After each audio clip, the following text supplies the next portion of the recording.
ketika seseorang sedang dipenuhi dengan kekecewaan, ketika seseorang sedang masuk ke fase depresi, mungkin dia pun tidak sadar bahwa itulah yang dinamakan depresi.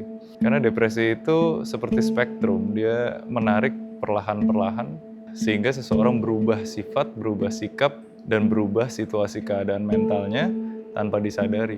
Menjadi orang lain yang toksik, yang saya ibaratkan seperti bulu babi, berduri 360 derajat, yang menyakiti orang-orang di sekelilingnya, terutama orang-orang terdekatnya, karena yang bersentuhan langsung adalah orang-orang yang paling dekat.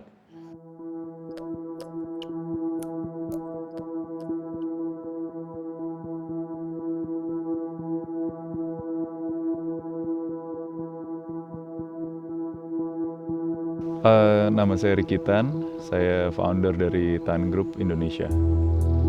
Saya merasa bahwa di dunia yang sudah agak gila ini, yang dimana semua orang balapan untuk meraih harta duniawi, justru saya tidak lagi merasa ada ketertarikan lagi di sana. Saya merasa lebih tertarik ke value-value yang justru semakin tidak ada harganya di mayoritas orang-orang pada umumnya. Saya lebih appreciate kerendahan hati, hubungan interpersonal antara satu orang dengan sesamanya, kekeluargaan, tolong-menolong, dan kesederhanaan.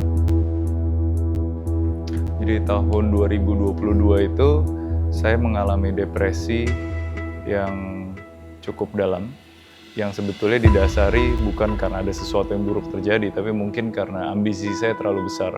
Ambisi yang terlalu besar, ambisi yang sebetulnya bisa menjadi bahan bakar untuk menyemangati seseorang, tapi juga bisa membuat seseorang terbakar.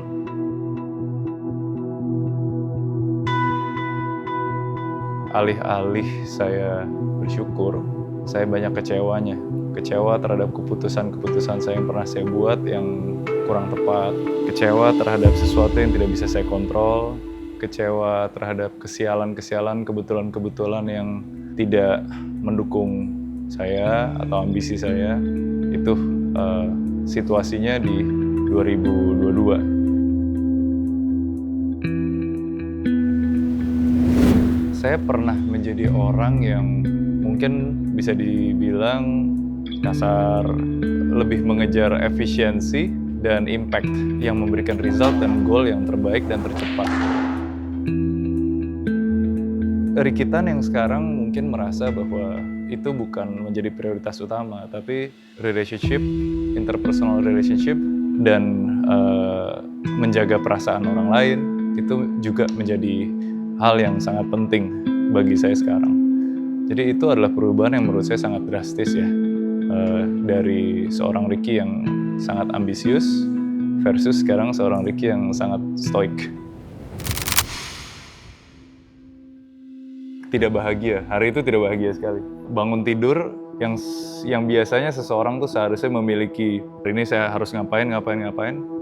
Untuk seseorang yang ada di fase depresi, bangun tidur itu rasanya loh kok bangun gitu. Karena mimpi jauh lebih indah gitu. Rasanya mau tidur lagi karena tidak menghadapi kenyataan itu adalah jauh lebih menyenangkan daripada harus bangun dan menghadapi kenyataan.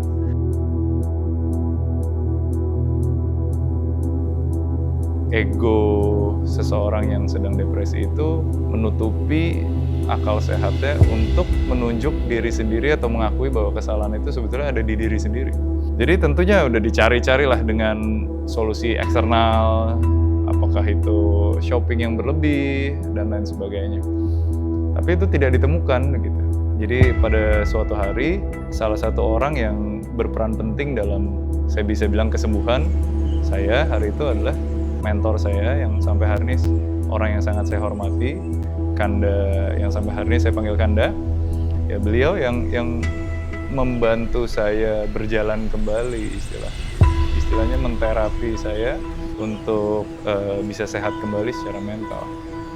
Bukan dengan wejangan-wejangan, tapi dengan ajakan-ajakan. Rick, yuk kita liburan, yuk kita nikmati pemandangan, yuk kita nikmati apa yang kita sudah capai.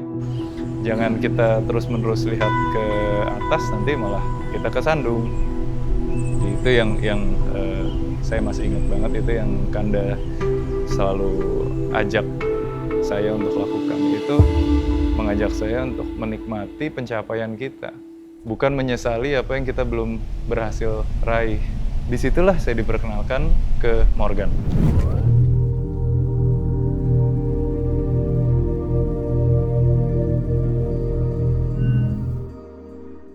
I miss the world where empathy was a thing.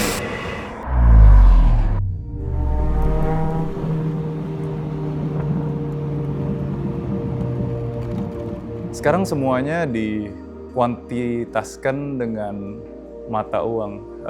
Seakan-akan yang memiliki uang lebih banyak artinya lebih menang. Kebetulan value itu bukan value yang saya respect. Yang saya respect bukan seseorang yang lebih sukses dari materi. Sukses bagi saya adalah untuk bisa peka terhadap keadaan orang lain, sukses sebagai sahabat, sukses sebagai saudara, sukses sebagai teman, sebagai anak.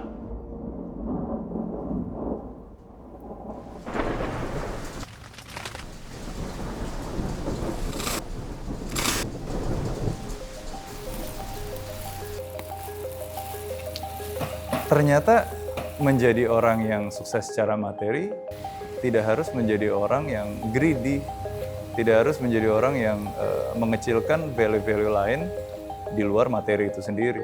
Ternyata bisa menjadi family man, ternyata bisa menjadi orang yang punya empati tinggi, namun tetap sukses. Nah itulah Morgan. Kalau kita tidak apatis dan kita mau mengobservasi itu dengan lebih teliti, kita bisa belajar banyak dari orang-orang ini. Dari orang-orang yang sukses, namun memiliki empati yang sangat tinggi.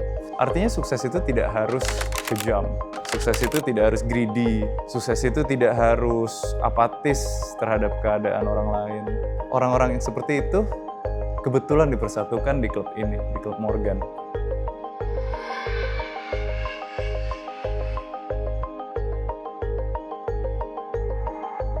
Jadi karena kenal dari komunitasnya, kemudian nyobalah produknya.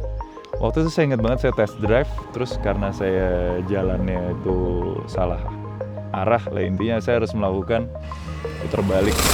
Dimana seringkali kan kalau kita putar balik tuh bikin orang yang lawan arah pasti annoyed ya. Tapi tidak ketika kita nyetir Morgan. Sebuah Morgan ternyata segitu diterimanya. Nah di situ saya merasa, oh ini cocok. Karena saya ingin menjadi seorang figur yang seperti itu. Morgan yang elegan, namun tetap rendah hati. Elegan, namun tidak mengintimidasi. Dan elegan, namun memiliki empati yang tinggi. Ternyata nggak semua orang sukses itu seperti stigmanya, grinding out there, jarang pulang. Ternyata nggak seperti itu. Yang saya tahu di Morgan, semuanya adalah family man.